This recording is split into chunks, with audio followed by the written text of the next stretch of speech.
Sabi pa nila kung may itinanim, may aanihin. So ngayon mga kaagri, mananom ta karon og kalabasa. So mo ni atong giuna karon. Atong gibungkal ang yuta para muhumok og sunod adlaw mahulat tag ulan para atong idirekta na to og tanom ang liso sa kalabasa.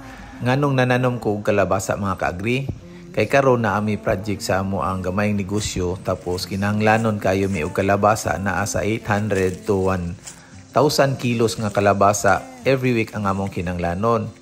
So naabot sa panahon gyud nga maglisod naman mig pamalit og kalabasa karon murag nihit kaayo tapos taas pa jud kaayo ang presyo sa kalabasa naabot og 41 ang last namo nga kumprada.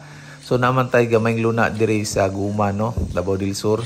So mo ni atong gitrabaho karon, atong gisugo ang atong mga batos diri nga magbungkal. Hopefully makatanom ta next day mga kaagri kung naay ulan. Tapos idirekta na lang nato mga kaagri para diretso-diretso. So mao na siya di atong kalamansian. Tapos diri ta magtanom diri banda. So diri ni siya sa ilalom sa durianan. Puno nig durian sa una, daghan kay nig durian nga matay na igo og hulaw, wa na bisbisan namatay unom na lang kadagko nga durian ang nabilin diri. No aransilyo nga variety. Sayang ang area kung dili na to tamnan. Kugi ram di kapital na to ani mga kaagri. So di ara ako makita niyo grabe og pamulang ang atong durian. Puno-puno jud na. Ato na pud ning sprayhan og abunuhan mga kaagri aron mudagko ni ilahang bunga og dili pud ni madamage ang mga bunga nila. So mao ni siya. Naputay gamayng lansunis diya nga mga punuan na sa mga 15 ka buo kaso wala na mulak karon. Wala pug ko kabalunganong wala na mulak in the season manunta nila ra basig sunod bulan pa siguro ni mga kaagri. So mo ni atong tirading ning kamot jud ta para makatanom ta. Nindot kay natong durian na munga dira. Siya daghan kay bunga.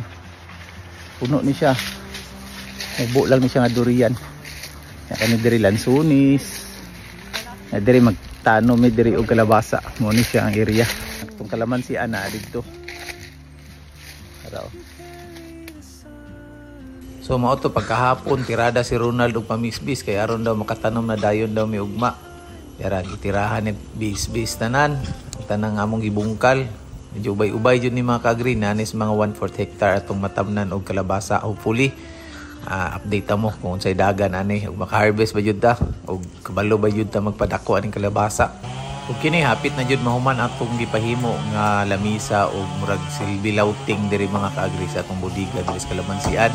Yan nagpagabas pud ita og Jimelina dire kay daghan mga Jimelina turok 3 kilid nya nakahanong sa ato ang kalamansi mo to atong ipagabas mo na atong gihimo dire gigamit nato para bati kay atong mga kalamansi mga kaagri. Apoy daghan nagsunod. So hopefully mga 2 months after na po tayo ma-harvest ani mga kaagri. Ba na tag pangabunong pang-spray na pud ani dire sa atong kalamansian. If I don't take that